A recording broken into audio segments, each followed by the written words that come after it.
Okay, guys, it's me, Cody Cupid, with Server Studios, and I'm back again with another video. This is my third episode of the Artist Struggles series, and I'm here today with Olivia Arrington. Arrington.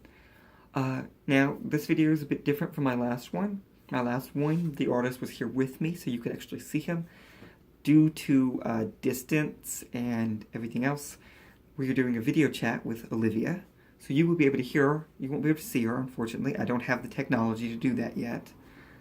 But you'll be able to hear her, and she will be able to answer my questions and give her perspective on the topic, which is basically just the struggles of an artist every day. Well, Olivia, do you want to tell them a bit about your background before I start? Certainly, Cody. So, hey guys, I'm a recent graduate. I graduated from the Art Institute of Virginia Beach, which is in Virginia Beach, Virginia. I graduated in summer 2016 with a Bachelor's of Fine Arts degree. My main focus is 2D animation, illustration, storyboarding, and voice acting. And right now I'm doing a little bit of freelance work. Okay, and now we're going to get into our talking points. Okay, Olivia, what is your main focus? What do you like to get across in your artwork, and what is your main focus in artwork? What is your main style? What do you mostly do? Okay, so what I've always admired about art, I really do love doing 2D animation. I always was, I was very inspired by Disney animation growing up, watching all the great traditional Renaissance films like Beauty and the Beast, Aladdin, uh, Hercules, Tarzan, you name it. Like, I was always fascinated by that. And even with the classics like The Jungle Book, The Aristocats, Oliver and Company, just being so fascinated by how characters moved in these 2D drawings.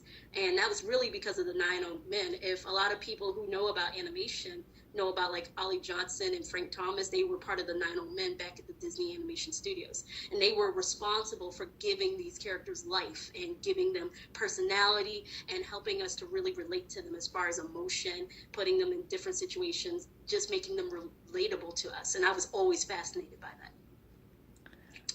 Okay, I love Disney, and Mm, with 2D animation, it's very beautiful with how they do manage to do it. And I really loved Aristocrats. It was one of my favorite Disney movies, yes. and Beauty and the Beast. Of course, they did an Mm. HD remaster of Beauty and the Beast. Uh, You said you have that on DVD? no, I don't have it on DVD. I have it on download. Oh, okay. I No, mean, that animated feature actually stood the test of time. Like, just looking back at all those Disney films from the 90s, like, they never get old.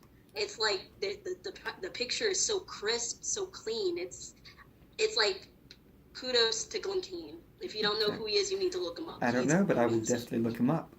Okay, Hmm. what got you into art mostly? Um, what got me into art, I think I pretty much summed it up from the last question you asked Just me. Just really just paying attention to character movement, just being fascinated by how you can actually manipulate a 2D drawing into something believable, something relative, and just the fact that art really just helps you to just kind of think about like things outside the box. I've always been considered somebody who is unique, somebody who kind of saw things differently, and art was kind of like one of those safe havens I would go to really express myself when it came to being different. Hmm. Okay, what's the biggest struggle you can think for artists today? What's the biggest struggle that you've seen and experienced? Definitely, and I can speak for like different fields of work. But for artists, we struggle mainly with currency, with money, trying to make something happen, but it always seems like we're lacking in some type of area financially. Like, say you want to accomplish an animated project with maybe like other artists, but you realize you don't have the financial means to come up with a computer, for example, because I know a lot of artists, definitely during the live streams that we're a part of, a lot of people say, man, I wish I could have the Cintiq tablet that Chris, a good friend of ours, he has a really nice setup. And it's like, we wish we could have that, but with financial struggles, it's like we're trying to save up money to get the equipment, but it seems like we need the job in order to get it, if that makes sense. Yes. It's like And you can't have one thing without the other. it's like people are always saying, well, art's easy, blah blah blah, but art Mm-hmm. supplies cost money. Mm-hmm. Even just like my little graphics tablet, which isn't a great graphics tablet at all. It's just an Android graphics tablet, which Right. there aren't many of, and most of them aren't really good. But Mm-hmm. it's enough to where I can do digital art and then be able to put it on my laptop and do the editing I need for it. But still, that costs money. The editing apps cost money. The drawing apps on my tablet cost money. And people don't seem to realize that the starving artist is alive and real. Mm-hmm. We have jobs. Like you have a job. Right. You have Yeah. a day job. I have a day job. Mm-hmm. And art really has to take a back burner. Mm. You Well, know, because with art, because I do freelance work. Freelance work, you tell the client up front, this is how much it's going to cost for this project to, be executed. And it seems like, personally, I'm going to speak from a personal point of view.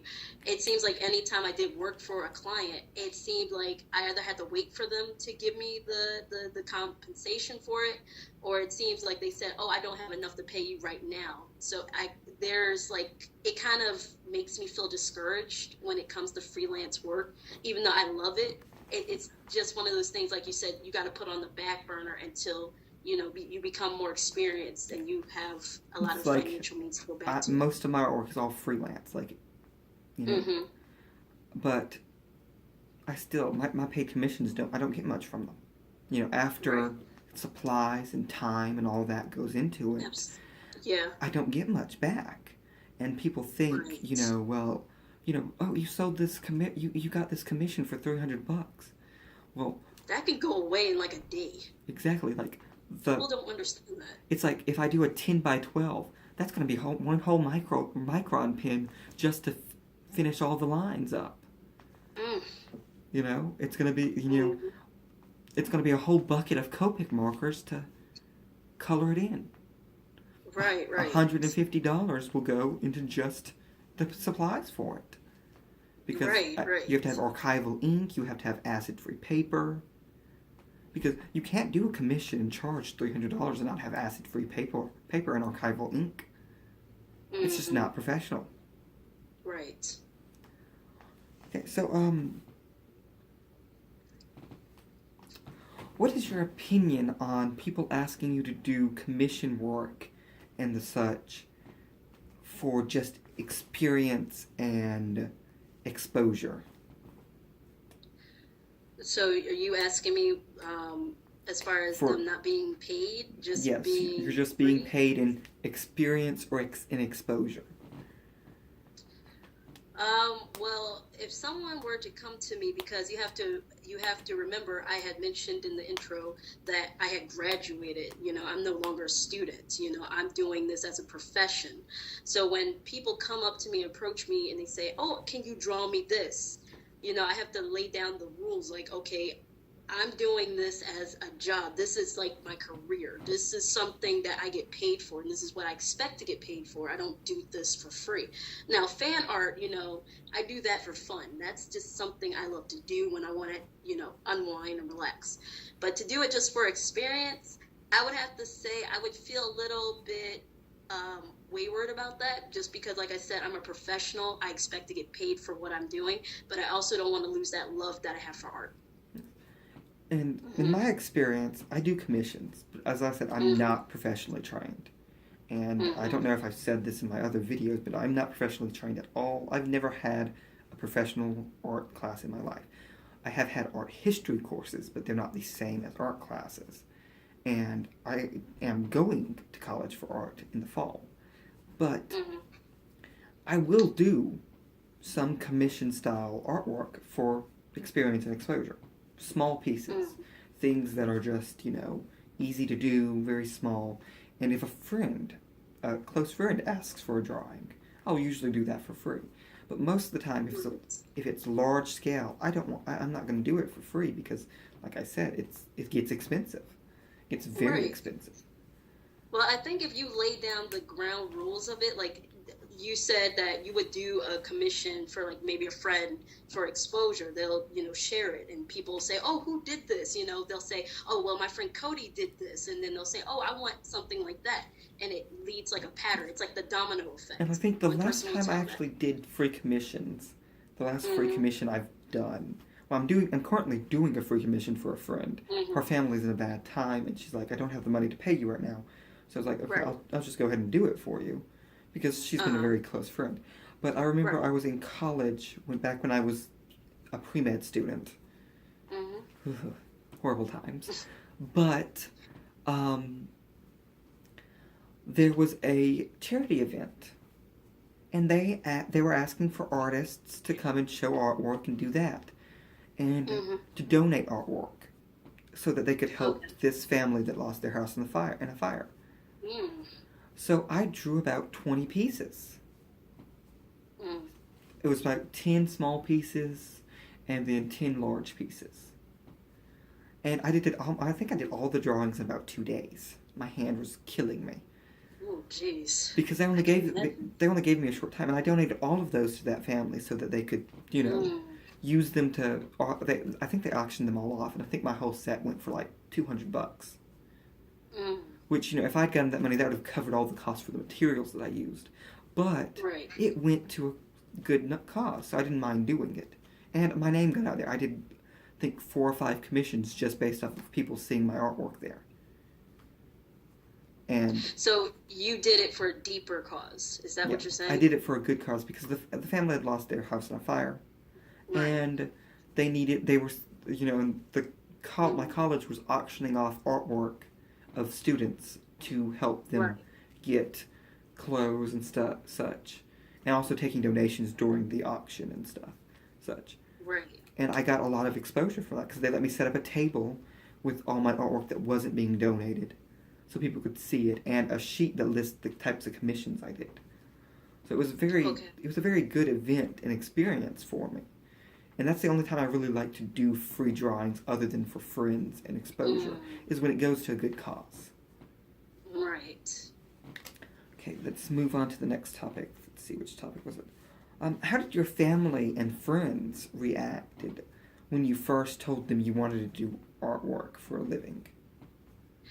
Well, when my mother, she passed on, but when my mom was still here, she was very enthusiastic about my artwork. Any chance, like any event that would come up, she would say, well, why don't you put your artwork in this? She would always be the one to support me in school and, say, well, you need to put yourself out there. You need to talk to your art teacher because this is really good stuff. I remember when I was only in first grade, I was a 6-year-old and I did a piece. I think it was for my church. I don't remember too well, but it had something to do with how do you see peace? And you're asking like first graders this question, okay? I drew, I think, 2 hands holding a globe up, but they were different nationality of hands. And mine's won first place. So it was like one of those things where, mind you, I didn't remember this until my mom told me like a few years back. I don't even remember entering this contest. But I would say definitely my mom is very supportive. My father, when I was growing up, we had a rocky relationship, but it's getting better now. He saw artwork as something that wouldn't make money. He thought very industrial. Like he said, you need to go out there, get a job. You need to go to school, get an education, bibbidi-bobbidi-boo. But the thing is, if I love art, why wouldn't you support something that I love? And finances was something he was gravely just terrified of, that I wouldn't have enough on my artwork. And I have to admit, sometimes it's a struggle. I'm not saying that this is not going to be a struggle, but don't bring me down because this is what I love to do. I'd rather do this than be a doctor or be a lawyer. It's something that I don't love doing. I'm not going to put my love on the back burner just because you're afraid. It's like when I was growing up, artwork was really, my mother was fully supportive anytime we did artwork. And I didn't really start to really learn how to draw until I was in the 7th or 8th grade. That's when I really started to actually get interested in it and practice and draw. But my dad always he thought it was, that pansies drew. Pansies did artwork, and you're not going to make any money off it if you do it. Right, right. And from a very early age, I had wanted to be a doctor, which is why which is why I went to pre-med school, where I was going to school for pre-med. But once I was in school, I noticed that I just didn't have the same passion for medicine as I did for artwork. And right. At that time, I'd been drawing since I was in the 7th grade, or 7th or 8th grade. I can't remember which exact grade it was. And my mother's been still fully supportive of me. She was disappointed that I dropped out of school, but she's excited that I'm going back and, planning on having, a career in artwork. Because she was a radio announcer. And nice. She still is. She still does some work for radio. But, that takes some level of talent and skill. It's an art form in its own, because you have to have the same. You have to. Oh, I'm stuttering. You have to have the same. You have to keep your voice. You have to keep your voice in a certain sounding way to make it where audience listens to you. You have to know how to pull people into your show and such as that. Okay. What challenges have you had personally in your life with art? Personally, I would say just sticking to it. I got to a point when I was about maybe 13, 14 years old. I was starting to enter into high school. I remember, I don't know why we do this, but I remember I met a really close friend of mine. We're still friends to this day. We went to high school together. We've been friends for 10 years. And she's a fellow artist as well. The one thing I would say was a personal challenge for me was to get over my feelings of inadequacy, if that makes sense. Like feeling like my artwork didn't really match up to hers, because her artwork was like, if you read a manga that's on the shelf in bookstores, it would look just like that. And I felt very insecure about my style, because my style is more cartoony, more Disney-like. But hers was more of like the graphic anime. So it was really me trying to get over that comparison, because her artwork was, slightly better than mine. Or I didn't feel like my artwork would stand out because of her stuff. So it was really a challenge for me. And I just had to get to a point where it was like, I like where I am. I feel like I can better myself as an artist, but I'm not going to bring myself down because of comparison, if that makes sense. See, I have a similar experience, because both my twin and I are artists. We both started drawing at the same time. And at first, I was way better than him. All my drawings were better than his. But I stopped drawing from like 7th grade to 9th grade, because I wanted to focus on poetry and my novel, which I'm still working on. It's a work in progress. But when I started drawing again, I just noticed how good his drawings were and how bad mine were. And then, the person who taught me how to draw, I think his name's Roy Lorette. He is an amazing artist, still is to this day, although he doesn't draw as much as he used to.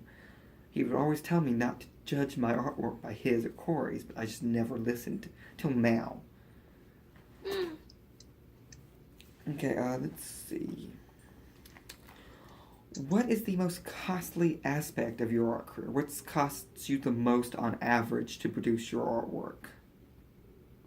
Or as far as like the supplies, I would say as of right now, I would say promoting my own Facebook page. Both Cody and I are following this artist named Chris, and he has his own Facebook page, but I think he had mentioned that it cost a lot to keep it up and running. And I even have a Facebook page myself where, to promote anything on my page, it costs some money. And I think depending on how many people you want to see. It's like mine, I do like $3 a month and boost like one post a month. So it hasn't been working, so I'm going to boost my whatchamacallit up. But my promotion up. But for like Chris, he boosts almost all of his posts. So that costs a whole heck of a lot of money. Yeah, that's the thing. Well, I guess to clarify, because I'm actually, are you living on your own, Cody? Or not to get in your personal business, or like your Well, expenses, are you actually living on your own? well, Do you actually take care of all the bills? no, I don't take care of all the bills. I help with the bills. You help, okay. Well, I guess because personally, I'm just going to share this because I'm actually living on my own. Cost is kind of Yeah. it's a little high for me right now, especially with my salary. I find it a little hard to keep up with doing my artwork because of that. Because I have housing, you know, you know, bills and stuff like that. But basically, you mainly just promoting myself. Even with a website, that costs money just to upgrade certain things with the website. So I would say that would be my biggest costly asset right now. And let's see. What, in your opinion, is the biggest misconception with art, especially in your field, in Mm. today's world? Well, as I mentioned earlier, I went to school for media arts and animation. I would say the biggest misconception with that is that it's really about who you know in the business. Not It's really about who you know, not just what you know. That can get you in the door. Basically, how you network, how you communicate, how you actually set yourself up, and basically, um, if it's something that you love to do, I mean, you're going to constantly work at it.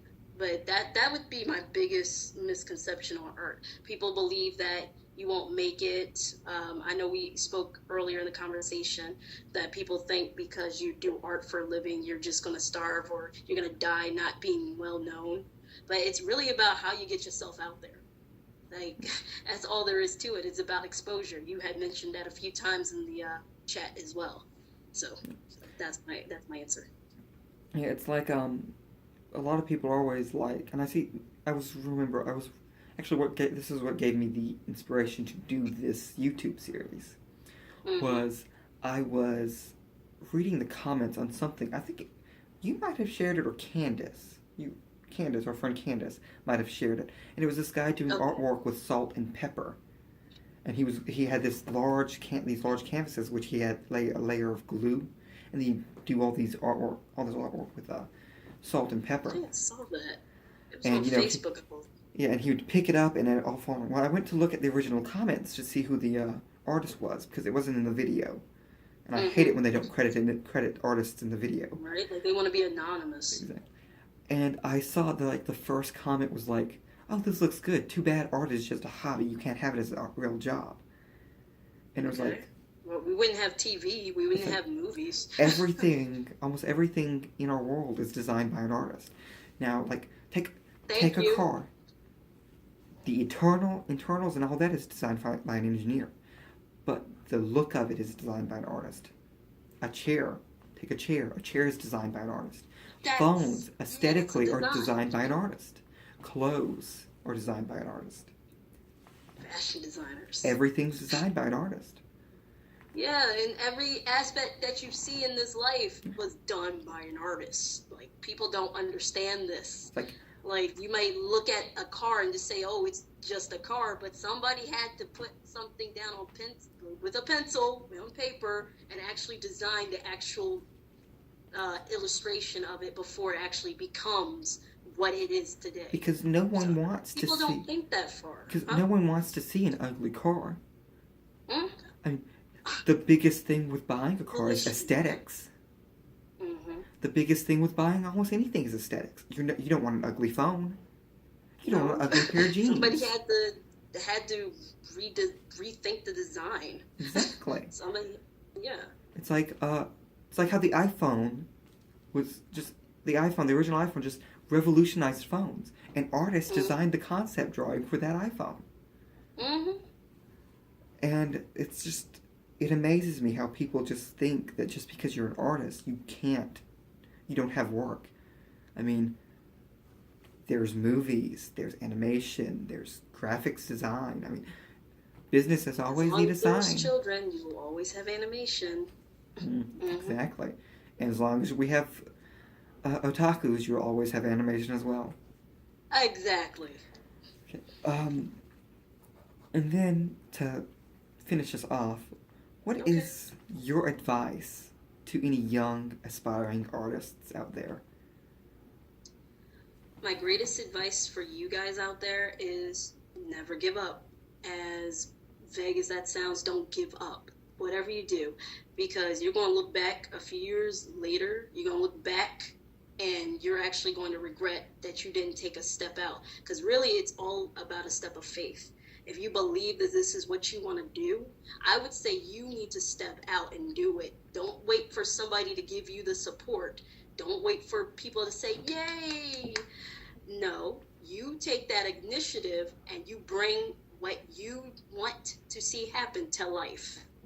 And that's literally what every artist needs to hear. Because you get so caught up with, oh, well, what if my family doesn't support me? Or what if I'm just out here by myself? First of all, the money will come. You just need to be patient and you got to work on your craft. Walt Disney didn't become Walt Disney just because he sat around. He put himself to work. He experienced bankruptcy, but he didn't let that stop him. And that's why we have the Walt Disney Studios we do have today. And that's why we have the theme parks we have today, because he said it all started with a mouse. And those were his concept drawings that he brought to life. Exactly, And that's well my said. advice for you guys. Okay, guys, this was Olivia. I'm so glad that she decided to come on my channel. Now, there's going to be a couple more episodes of this, but I will use this video to announce that the creator of Flux Destiny will be on the last episode of this series. He's our friend that we've been talking about, Chris. I cannot pronounce his last name. Can you pronounce his last name? Chris Majias. I think it's like Majias or Mahais. No, I think it's Majias because he said the J wasn't like an H. Yeah, it might be Majias. But he will be on the last episode. I still have a couple more episodes to do. I don't know how many exactly more there are going to be. But Olivia, thank you for joining us. My pleasure. And everyone, have a great day or night, depending on what time you're watching this video. And please like and subscribe.